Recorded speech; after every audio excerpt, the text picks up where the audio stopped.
bisa memimpin doa dulu ya. Silakan ketua kelasnya. Baik, sebelum kita mulai pembelajaran, alangkah baiknya kita berdoa. Doa dimulai. Bismillahirrahmanirrahim.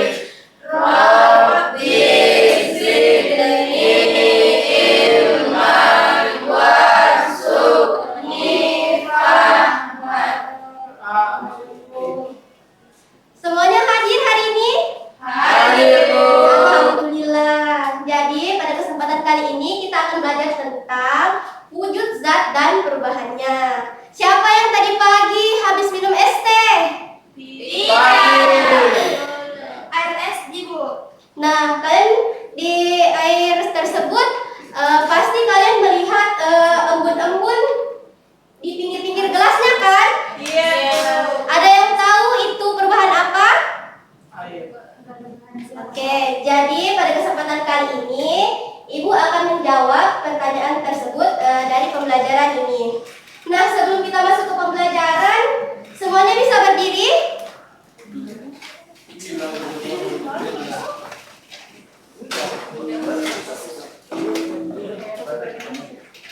Kita bernyanyi dulu ya, bisa sambil tepuk tangan.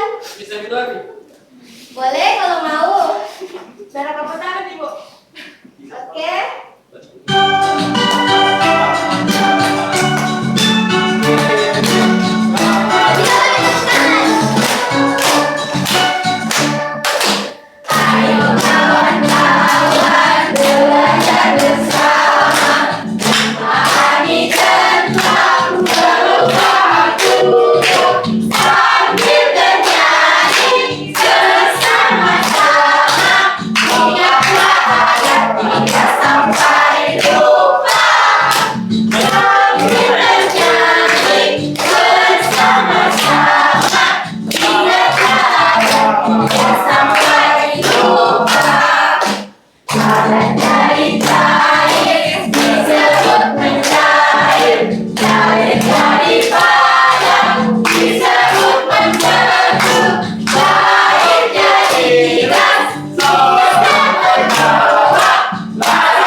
Semuanya bisa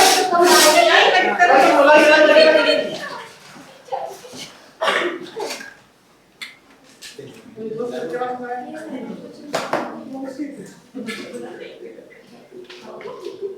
Jadi pada pembelajaran kali ini kita akan mempelajari tentang perubahan wujud zat benda.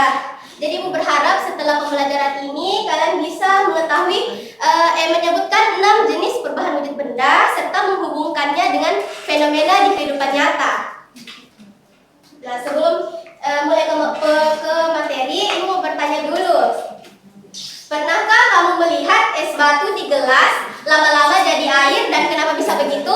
Karena cair. Oke, bagus jawabannya. Kemudian, Iya bukan. Kebetulan enggak. Air. kemudian yang kedua, kalau baju basah dijemur di luar, Oh, lesen tuh. iya. Lesen tuh. Kalau baju basah dijemur di luar, air di bajunya kemana perginya? Oh, ya. Kering. Merah. Ya, betul. Tidak, jawabannya tidak salah ya, tapi kurang tepat. Terus yang terakhir, menurut kalian, apakah kapur barus dan es batu berubah dengan cara yang sama? Tidak. Oke. Nah, jadi untuk menjawab semua pertanyaan tadi, sebelum itu Ibu mau jelaskan dulu. Jadi, zat itu punya tiga wujud. Yang pertama itu ada padat, cair, dan gas. Padat itu bentuknya tetap dan tidak berubah. Contohnya seperti batu, es batu, pensil, dan meja. Kemudian yang cair itu bentuknya mengikuti wadahnya. Contohnya seperti air dalam gelas, susu, minyak goreng, dan kemudian gas. mengisi seluruh ruangan. Nah, contohnya itu seperti uap air, asap, udara di dalam balon. Kemudian, nah, bagaimana partikel di setiap wujud? Nah, pada padat, partikelnya itu peluk-pelukan erat. Ya, jadi itu pada benda padat itu partikelnya peluk-pelukan erat. Partikelnya itu berdekatan dan tidak bisa bergerak bebas. Kemudian yang kedua itu cair. Partikelnya itu jalan-jalan santai. Karena partikelnya itu bergerak bebas tapi masih berdekatan. Kemudian yang terakhir itu gas. Partikelnya lari-larian kemana-mana. Kenapa? Karena partikelnya itu bergerak cepat dan menyebar jauh. Nah, kemudian perbedaan padat, cair, dan gas. Jadi pada padat, bentuknya itu tetap, volumenya tetap. Contohnya seperti batu, es batu, dan pensil. Kemudian yang kedua cair, bentuknya itu menyesuaikan tempat dan volumenya tetap. Contohnya seperti air, minyak dan susu. Kemudian gas, bentuknya itu berubah-ubah. Volumenya juga berubah-ubah. Contohnya itu seperti udara, uap air, asap, dan angin. Nah, tapi kan zat bisa berubah. Bagaimana caranya zat bisa berubah? Nah, biar kalian lebih paham, Ibu akan melihatkan kalian video tentang perubahan zat.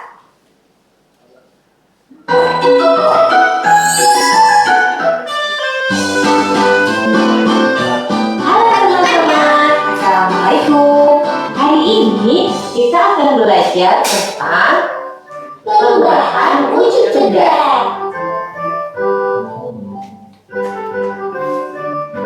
Siang-siang memang paling enak minum es. Iya, rasanya segar sekali.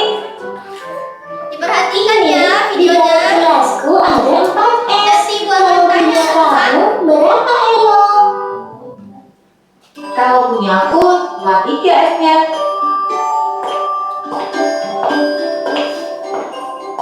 Kalian sekarang minum apa itu? Ini es jus buah ya. Enak sekali. Iya, segar ya.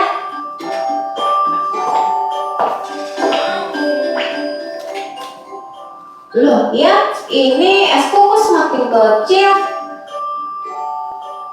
Iya, punya aku esnya juga semakin kecil ya. Itu berarti esnya mencair. Karena es adalah air yang menjadi padat akibat suhu yang dingin.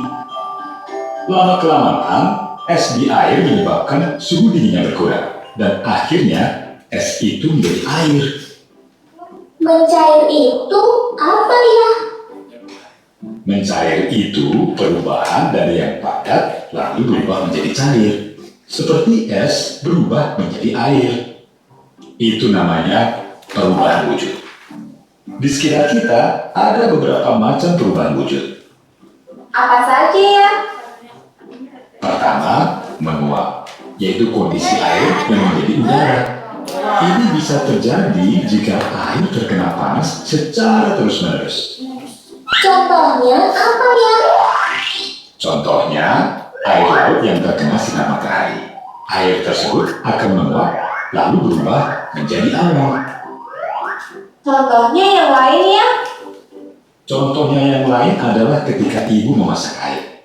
Air yang dimasukkan akan berkurang karena panas api kompor membuat air mendidih dan menguap. Lalu, ada lagi namanya menyublim. Itu perubahan benda padat menjadi udara. Contohnya, kapur barus. Ada juga mengkristal. Mengkristal itu perubahan wujud dari gas atau udara menjadi padat. Contohnya, satunya salju.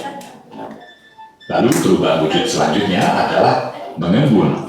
Ingat ya, apa saja yang Contohnya tadi adalah kabut perubahannya. pagi hari yang membuat rumput basah. Karena udara atau gas berubah menjadi benda cair. Terus, kok air bisa menjadi es? Itu bagaimana ya? Itu karena air berada di suhu yang sangat dingin, sehingga lama-kelamaan akan menjadi es. Proses itu namanya membeku. Terus kok es di gelas tidak ada lagi? Bagaimana ya? Iya, Elo. Esnya sudah mencair semua menjadi air. Makanya, semakin mencair esnya, kadang rasa manis minuman semakin berkurang karena jumlah airnya bertambah. Oh, Oke, jadi itu tadi video pembelajarannya. Jadi siapa yang tahu ada berapa perubahan? 4. Apa saja? Menguap, Menggembling, mengkristal, dan mengembung.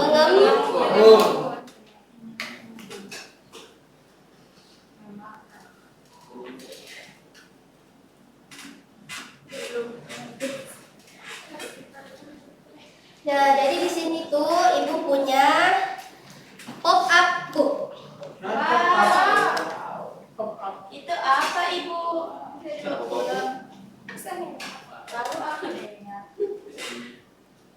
Jadi, pertama itu ada mengembun.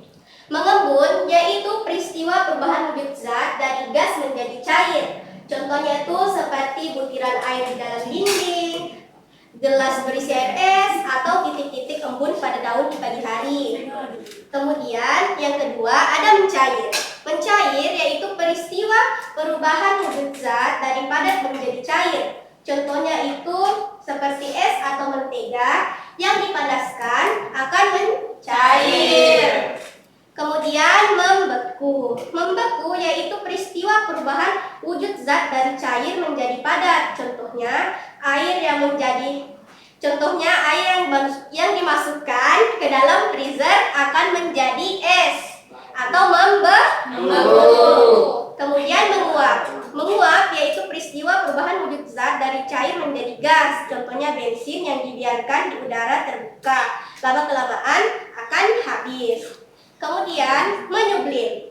Menyublim yaitu peristiwa perubahan wujud zat dari padat menjadi gas. Contohnya kapur barus. Dan yang terakhir mengkristal. Mengkristal yaitu peristiwa perubahan wujud zat dari gas menjadi padat. Contohnya seperti pembentukan garam. Nah, sekarang kan kita sudah pelajari tentang 6 perubahan wujud benda. Jadi ibu kasihkan LKPD-nya agar kalian bisa kerjakan secara berkelompok.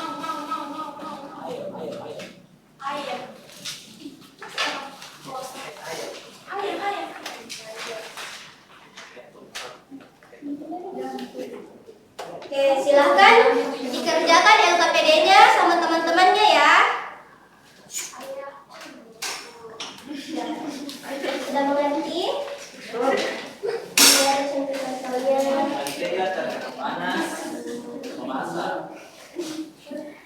Di sini seperti, nah itu adalah pembagus. Contohnya itu ada pembeli. Yang lain bagaimana? Apakah masih ada yang dibingungkan dari LKPD-nya? Tidak ada. Ibu gimana sudah? Oke, sudah dijawab semuanya? Sudah. Oke, jadi ibu minta dulu satu perwakilan kelompok untuk maju dan memaparkan jawabannya. Mungkin Nur Fauzia bisa membantu ibu.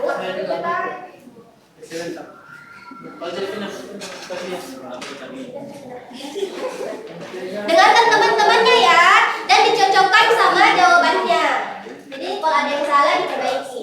Oke, bisa silakan. Dimana mentega yang terkena panas itu akan menjadi mencair. Terus air didinginkan di dalam kulkas itu akan membeku.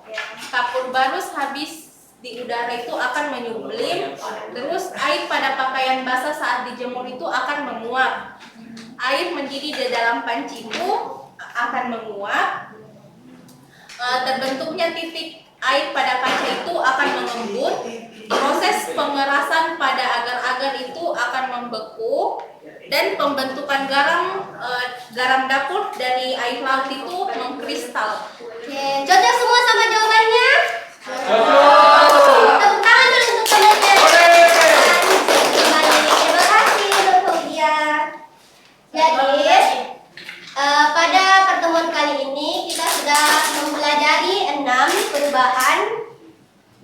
Sunda. Yang pertama itu mencair. Kedua menguap. Ketiga menyubit. Keempat membentuk. Kelima mengembun. Yang terakhir mengkristal.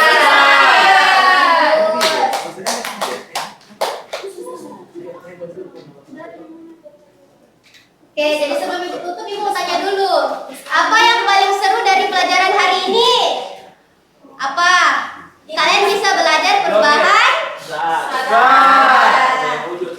Nah, perubahan wujud zat mana saja yang kalian susah diingat? Nanti kita akan pelajari lebih lanjut lagi di pertemuan selanjutnya ya. Sebelum tutup, Ibu kasih kalian soal, yaitu cari 2 contoh perubahan wujud zat di rumahnya malam ini. Kemudian catat dan ceritakan di pertemuan selanjutnya. Baik, mungkin sekian materi yang dapat Ibu sampaikan hari ini. Semoga semuanya bermanfaat. Mungkin ketua kelas bisa memimpin doanya dulu. Ketua kelas. Baik, sebelum kita pulang, mari kita bersama-sama membaca doa. Doa dimulai. Bismillahirrahmanirrahim. Rabbi wasasrinal insana lafi khusr illal ladzina amanu wa amilus sholihati wa tawasau bil haqqi wa tawasau bis sabr. Alhamdulillah, pembelajaran hari ini sudah selesai.